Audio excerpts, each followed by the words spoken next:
Welcome to another episode of The Dissection. The KwaZulu-Natal Police Commissioner General Nhlanhla Mkhwanazi has caused a commotion of grave proportions in the politics of South Africa and in the policing of South Africa, and he has placed President Cyril Ramaphosa in a very tight position. The president either has to ask the Minister of Police to step down or to take leave while the allegations which were raised are tested for credibility and probity, or he does nothing. But if he does nothing, this will likely cause public outrage. It will cause criticism. It will cause loss of trust from the police officers who are on the ground, who trust Mkhwanazi, and who are risking their lives on a daily basis fighting violent crime.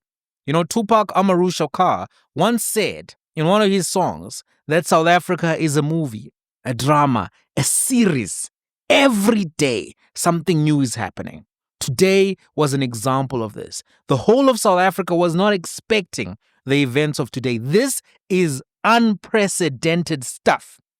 Everyone was shocked by the contents of the press briefing earlier today by General Nhlanhla Mkhwanazi. The man was naming names, dropping files. He seems to have a lot of evidence which he's already willing to share. He made a series of allegations which were explosive. They implicated the Minister of Police, prominent businessman. They implicated senior police officials and senior level police officials such as Lieutenant General Shadrack Sibiya. And, you know, all of this was catastrophic. So just to give you broad strokes of what was covered, the first thing that he outlined was the performance of his task team, which was disbanded. And he's trying to show you that he had this team. It was a great team. It was disbanded for irrational and nefarious reasons. And he goes through that and makes various damning allegations. Here's what he said about his task team and how it was performing. Since the establishment of this political killings task team in July 2018, the team has been investigating a total of 612 case dockets. These case dockets include murders, attempted murders, intimidation, conspiracy to commit murders, and other cases. A total of 436 suspects were arrested and charged. 156 firearms were recovered, of which 55 of them were linked directly with ballistically through forensic testing to the political related cases. An additional 35 suspects who are members of the South African Police Service were arrested. The notable one is the one who's now in prison, who's been working with the parliamentarian who was involved in the murder, about the murder of one Cindy Somakado. A total of 128 accused were found guilty on 106 cases. 29 accused were sentenced to life in prison. 40 accused were sentenced between 10 to 35 years. 25 accused were sentenced between 1 to 9 years. 23 accused were sentenced between 3 to 12 months. So a total of sentences that is total number of years that has been given, if I add all of them, amounts to about 1,801 years of imprisonment. This is the work done by the team since 2018 to date that have led into the successful prosecution. On the 26th of March 2025, this year, a total of 121 case dockets that were under investigation were taken away from the task team as directed by a Deputy National Commissioner Crime Detection, a Lieutenant General Sibiya, who was acting on the instruction of the Minister of Police to disband the team. This was done without the authority of the National Commissioner, nor I as a Provincial Commissioner was never informed. From the data that he was presenting, data which is ascertainable, data which is verifiable, data which is inscrutable and commonly known, it does seem that this task team was doing and was performing very well, doing good work, performing very well. And when you look at the performance of that task team, it's a justification for the expansion of the task team, not necessarily its reduction or dissolution of its mandate. Last year, there was a major headline that the police have closed almost 80,000 unsolved murder cases since 2018. 80,000 unsolved murder cases closed since 2018. That's 2/3 of all murder cases reported to them during that period. City Press broke that story, right? And it came from questions which had been asked to the minister from members of parliament from the DA. In total, 5.4 million police cases have been closed between 2018 and 2024 due to insufficient evidence or leads. That's significant. That's significant. So when you think about the performance of this particular team, the number of cases that they were taking to court, the number of arrests that they were getting, the number of life sentences that they were getting, as outlined by Mkhwanazi, it seems that the performance of this team was above average as compared to the police, and that the performance of this team is such that the team was getting justice for victims.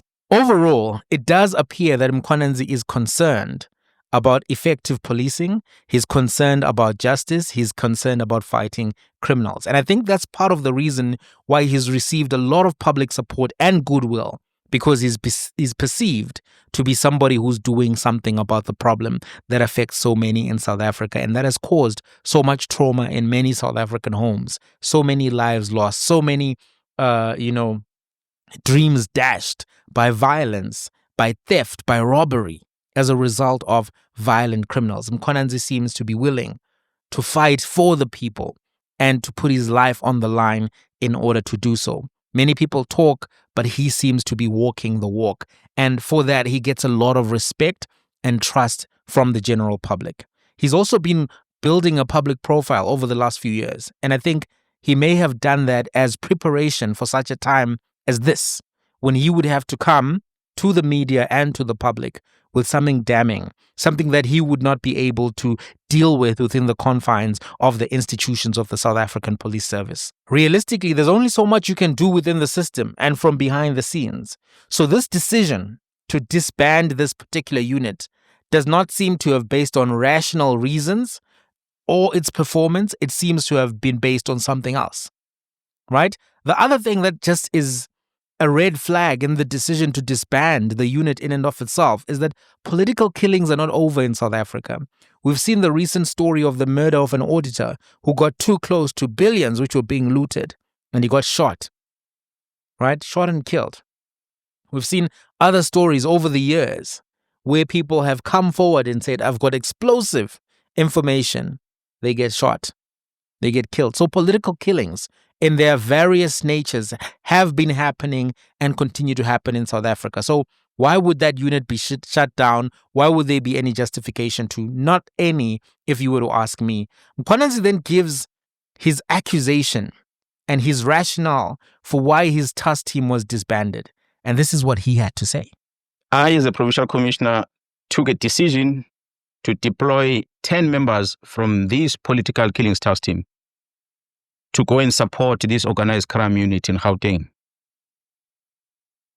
I can tell South Africans that this decision is for the disbandment letter of this team, because they overstepped their mandate of only focusing in KZN. They went to support Gauteng organized crime unit with the dismantling of a criminal syndicate.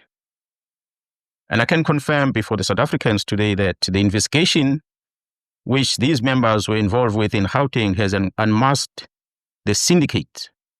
And this syndicate involves, amongst others, politicians who are currently serving in parliament. The law enforcement officers include the members of the South African Police Service, the Metro Police, and correctional services.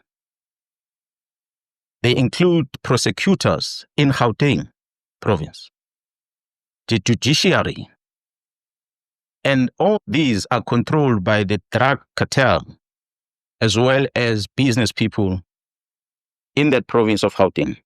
These are very serious allegations. He's accusing the minister of having conversations about policing matters with individuals who are not within the police force. He's accusing Lieutenant General Shadrack Sibiya of very serious allegations. He's making allegations about syndicates operating in a manner that allows them to have impunity, that allows them to be able to operate internationally and regionally across South Africa in a manner that seems to be with impunity.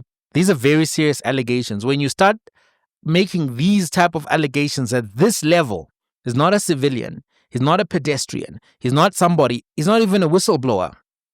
This is a senior police officer who's been involved in intricate investigations for a protracted period of time, saying, I have no other option but to come in front of the media and the nation to say to you that I believe that the minister, the deputy national commissioner, that there are various other people involved who are implicated in tenderpreneurship, in fraud, involved in a coordinated effort to continue criminal activities in South Africa.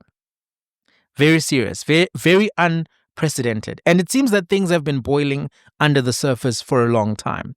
The most recent trigger to the events which unfolded today seems to be the recent arrest of the National Crime Intelligence head, Dumisani Khumalo.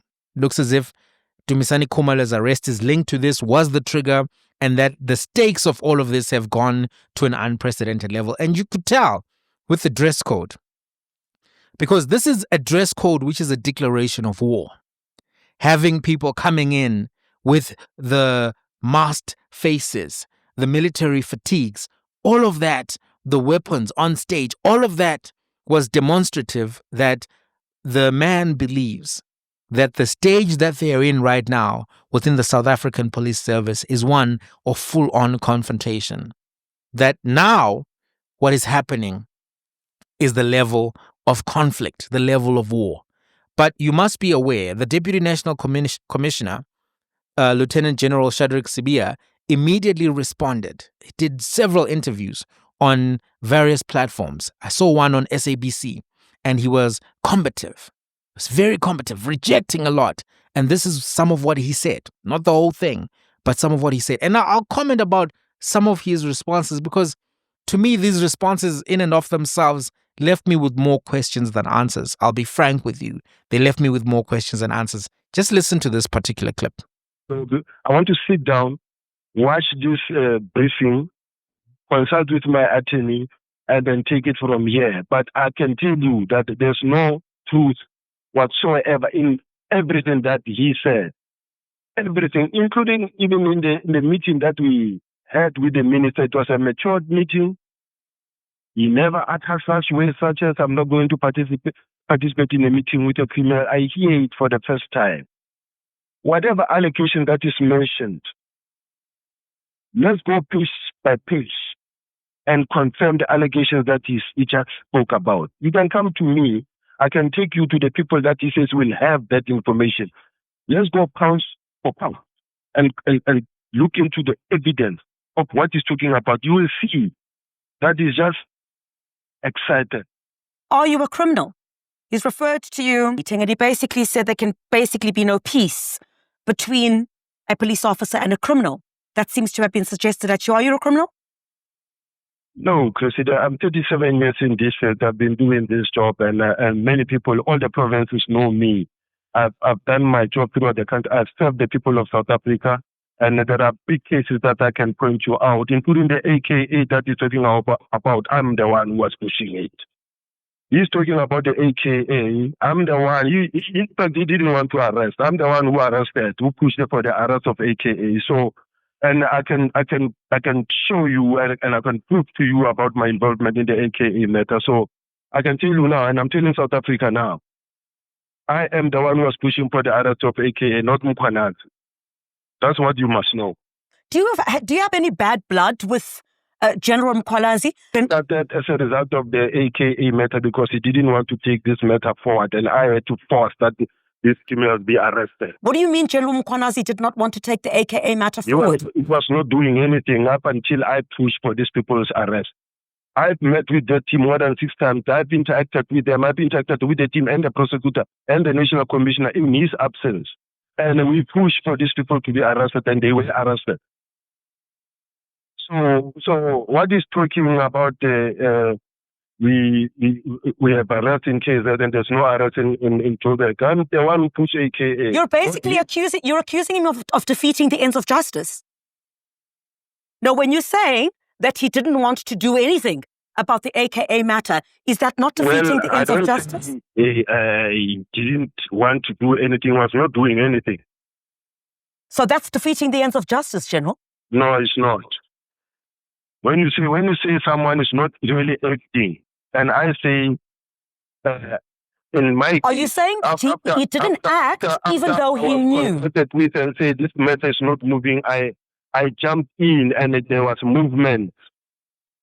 So he does deny the allegations. Then he mentions that he has been having cordial relations with Mkhwanazi. That to me seems irrelevant. It's not like the guy was going to shout at you in the meeting or let you know that just wait for Sunday the 6th of July, you're going to see me and you're going to see what I'm going to do. In fact, it probably would be more justification for him to maintain normal relations with you before he actually comes to the public. Because if any of what he's alleging is true, then he would have viewed himself as being unsafe by letting anybody know what he was about to do without necessarily being fully prepared to do so. He mentions the meeting was cordial, the meeting between himself, the minister, and Mkhwanazi. Even if that's true, that doesn't prove anything. Then he mentions the issue of the AKA murder and the arrests. And it seems as if there he's frustrated that he's not getting the credit that he deserves. But what has that got to do with anything that was alleged here? Right? That was not the murder which was referenced, which happened in 2021, I think, by Mkhwanazi in Gauteng, because that AKA murder occurred in KwaZulu-Natal. That's not the murder he was talking about. In fact, it comes across as if the responses that were given here were red herrings. They were distractions. The allegations were about various individuals who were getting large tenders, talking to the Minister of Police in a manner that was tantamount to them directing the minister to take particular actions. The accusations were about syndicates. The accusations were about individuals who are working within the police in a manner that defeats the ends of justice, not about the AKA issue. So to me, it felt that that whole response, that whole answer was misplaced. And in fact, at some point, he seemed to have realized what he did and started changing the answer because he was accusing him of obstruction of justice and then said, no, he was just doing nothing. And then I came in there and then things started moving. It was a very curious response that left me with more questions than answers, if I'm quite honest. I wasn't, put at ease by the answers that came across there. And considering the evidence that Mkhwanazi said he has, this didn't, to me, show any indication that the allegations were adequately refuted by Lieutenant General Shadrack Sibiya. It didn't come across that way, just keeping it honest with you. And I recommend that everyone watch the full interviews that have been done, and there have been a few. There's a lot of them, and I think they're still going viral up to now. The Minister of Police himself has issued a statement, and this is what he has said in his statement. The Minister of Police rejects basic allegations by the KZN Provincial Commissioner. The Minister of Police, Mr. Senzo Mchunu, in his capacity as a member of the National Executive Committee of the African National Congress, has been on a campaign trail this weekend in KwaZulu-Natal ahead of the by-elections on the 16th of July 2025. The minister has been engaging a number of community groupings, including Izinduna, community organizations, and commercial farmers, discussing measures aimed at tackling the rampant crime affecting them, inclusive of stock theft. Whilst busy with these engagements, the minister was made aware of today's media briefing called by the KwaZulu-Natal Provincial Commissioner, Lieutenant General Mkhwanazi, making a number of wild allegations and claims on a variety of issues. Wild allegations, he calls them. The Minister of Police will never allow his integrity, that of the ministry or the South African Police Services at large, to be undermined by insinuations made without evidence or due process. The due process one, I think, is where a lot of the conversation has been going, the optics of this whole thing. He says, we will not allow the ministry or the South African Police Service at large to be undermined by insinuations made without evidence or due process from anyone, including Lieutenant General Mkhwanazi. We'll be reviewing the Provincial Commissioner's statements and consider appropriate action. All these statements made by him in public require an urgent, thorough, and transparent investigation on a proper platform. That's what the Minister of Police has said. And I think he may be justified to raise issues of procedure.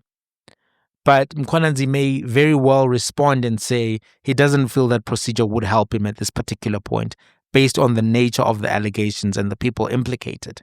And if indeed those text messages exist, then there's a lot of explaining that has to be done by the Minister of Police as to why he was sending these messages to these two gentlemen who were named.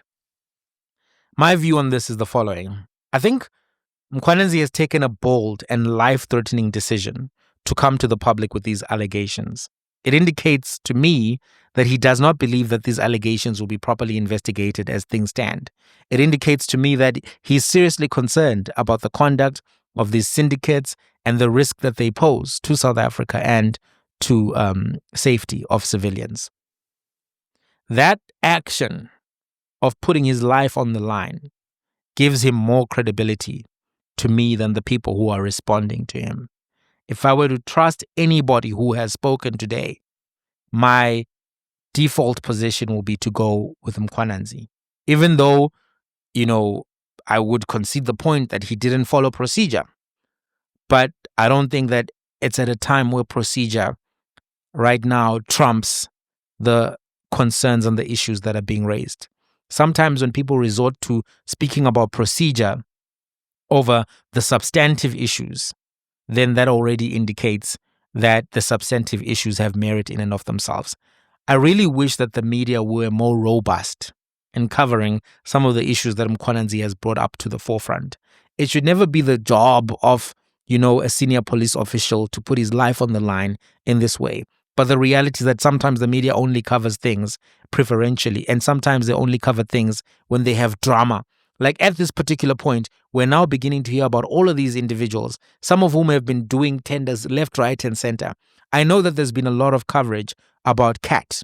There's been a lot of coverage about him. But some of the other individuals who were mentioned today, we've never heard about them before. And they seem actually to be big players in the tender industry.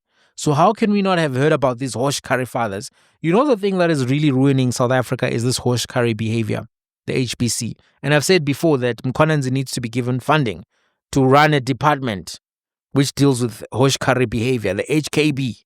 I've said it. Not even as a joke. Those are not the names, obviously, that it should have. But Mkhwanazi seems committed to these things. The amount of money in the budget is sufficient. The problem is it goes to all of these tender guys who want to give their yellow bone ladies love through the money which comes from the public purse. They're already making money, but they would rather take money from the project and use it for lavish lifestyles, Dubais and BBLs and all of these other things, instead of actually using that money on the bridge, on the school, on whatever they were supposed to fix. That's the reality. That's the reality. And I think we have to be honest about that. The other thing that we have to be honest about is that the challenges with crime in South Africa are significant. Even with evidence, sometimes you don't get any arrests. Someone once broke into my locker at the gym. They stole my phone, my AirPods. My locker was locked. It had one of those combination locks. They opened it. There was camera footage because you could tell when I went into the gym to take a shower, and you could see who was going in, who was coming out of the gym, of the change rooms at that particular time. I posted about it on social media. And also the gym has got those cards that you use to go in and out. So everyone who was in the gym can be, traced. You can link the timestamps, who was where.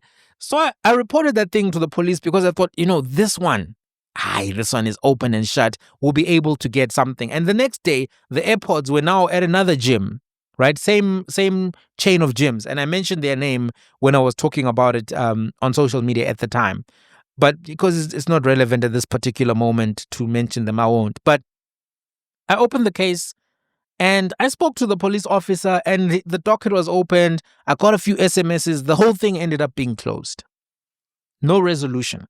I was like, how did we not catch these guys in a restricted access area with cameras, being able to triangulate the time when the devices went missing, and being able to use, the Apple Find My, etc., because I didn't click any link that was sent to me. I didn't fall for any trap.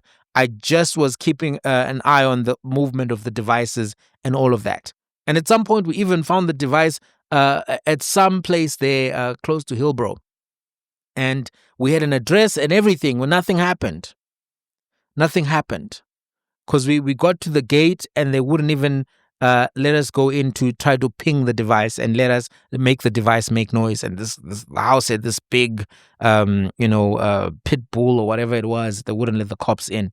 But at the end of the day, nothing was done. And that was my last effort where I was like, I'm going to try to work with the system because I think this is such an easy case. But to be honest, people lose their phones. They lose so many things all the time. They don't even open cases anymore. People are only opening cases when there's an insurance reason or some paperwork that they need. People don't even report some matters to the police because they don't believe anything will happen. They don't believe anything will happen. And there are gangsters and gang activities happening in various places, and people know there's nothing that can be done. That's the state right now of policing in South Africa. Some instances, the police can be very effective, but there's a lot of public fatigue around the state of policing right now. The public is also very aware that there are powerful people in South Africa involved in crime or criminal networks. There have been deaths of gang leaders in Cape Town recently. And the funny thing that happens is that you only hear that this person was a notorious gangster when they get killed. So the media couldn't tell me this whole time that this guy was a notorious gangster. What if I'm going to the notorious gangster neighborhood? There have been people who are being killed in courthouses as they are appearing to give evidence. And you don't even know who they were appearing to give evidence against. You just get told, this person got killed and they were going to give evidence over here. We're like, but who are they testifying against? Isn't that pertinent information? Just so that we know who we shouldn't talk about on YouTube? That's a reality right now. It's well known. I mean, in Cape Town, they were even talking about an MEC was giving criminal syndicates, contracts and tenders for construction. Then people started dying. The case got... There are high volumes, it's known, of gang activity in certain communities. Drugs are flowing freely in certain areas. Right? We know that there are high levels of drug consumption. And it's not even just about, in the townships, or we know that people who are affluent are also taking drugs. We know that these teenagers who are having wild lives are taking drugs. It's known. It's known. And they're buying these drugs all over the place. As things stand, people are genuinely concerned that it seems as if there's no effective policing for people who are connected. Gangs are even running prisons. They run them. And then the people will come out and tell you, I was a gang boss. So my prison time was easy. Right? Some of them are lying. So I've seen on King David podcast, some of them are accused of not being honest. But the other reality, some of them are not lying. And then they wind up buying sports teams. Telling you that their son is the one who's buying the sports team when they become free. As things stand, the public trusts Mkhwanazi. They view him as a genuine police officer who's trying to fight crime.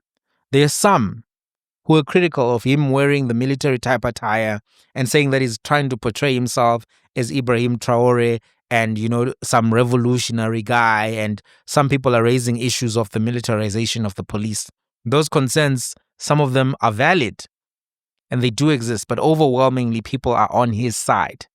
His reputation speaks for itself and it precedes him. The challenge with talking about this whole story and stories of this nature is that they're actually not safe to cover. I'll try to do some more in-depth research on some of the characters that were mentioned in detail, see what shows up. I've seen one of them, the individual from Northwest, has gone to court a few times fighting for tenders, and there are court judgments which mention him, and the tenders are worth large amounts. The other individual in Gauteng has been covered quite extensively, implicated in various media reports for being a tenderpreneur and more serious things. Cat, he's been implicated in a lot. So as things stand, the president really is in a tough spot. Parliament is talking about having a debate. They're talking about a commission of inquiry. They're talking about a variety of things. But this is all dangerous terrain because the people implicated in this are dangerous. The very fact that Mkhwanazi did this in and of itself shows that he feels he's in danger. I don't know what you think about the events today. Definitely unexpected. It's definitely what Tupac was talking about. It's a movie. It's a drama. It's a series. The unfortunate part is that you can't fast forward. You can't rewind. You can't turn off the TV. We're living in it.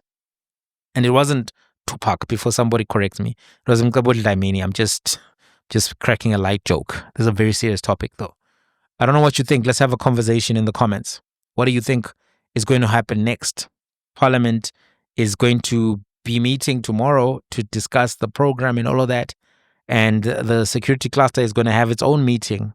We'll see what emanates from that. Till the next one.